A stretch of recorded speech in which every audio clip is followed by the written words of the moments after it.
Good Tuesday morning. I'm Jared Klein coming to you live from the 29 News Digital Desk with the Morning Rush. Let's start things off this morning, as we always do, with our top local headlines. A decision will soon be made on renovations to Albemarle Charlottesville Regional Jail. Last night there was another public hearing on the three options. The most expensive would cost more than $70 million with interest. The jail superintendent says the building needs to be maintained, but some argue that money would be better spent elsewhere in the community, like on mental health.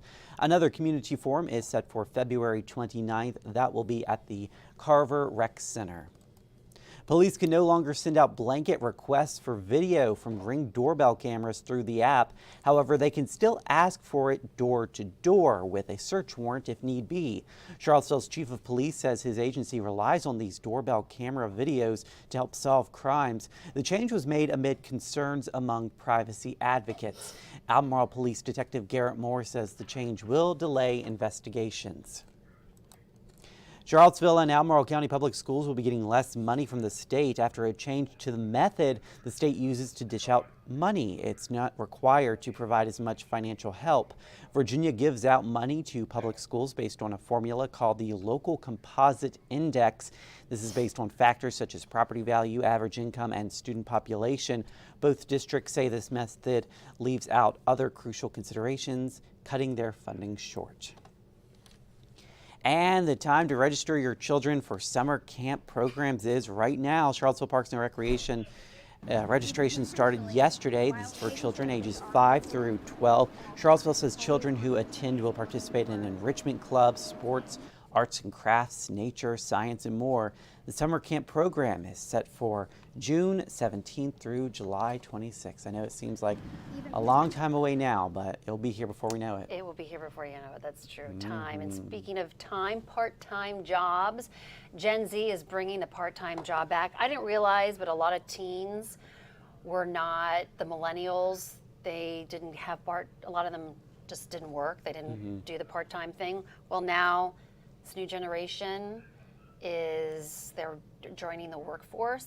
This is kind of shows you the dip over the years. So it was, in 04 was an all-time, 44% of 16 to 19-year-olds had some sort of part-time job, and then it declined, and then it's kind of gone up and then dropped in 2020, and now it's back up to 37%.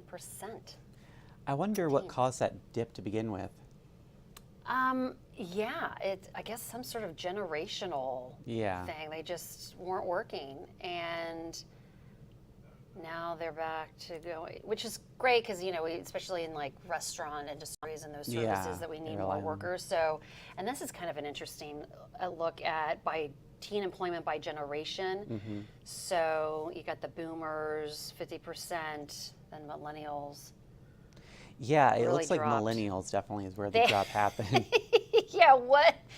Guess they didn't want to work. Yeah. But yeah. And then Zoomers, as I guess we're calling them now. Is that what they are? I know, that's new to me. Gen Z. Gen Z. Yeah, the Zoomers.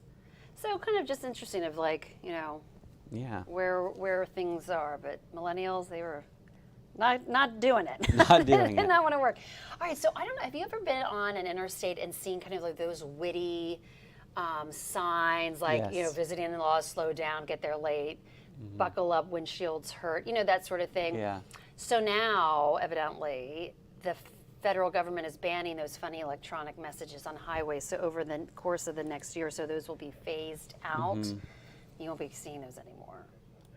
And a lot of the reason why is because they just thought some of them were confusing to people. Yeah.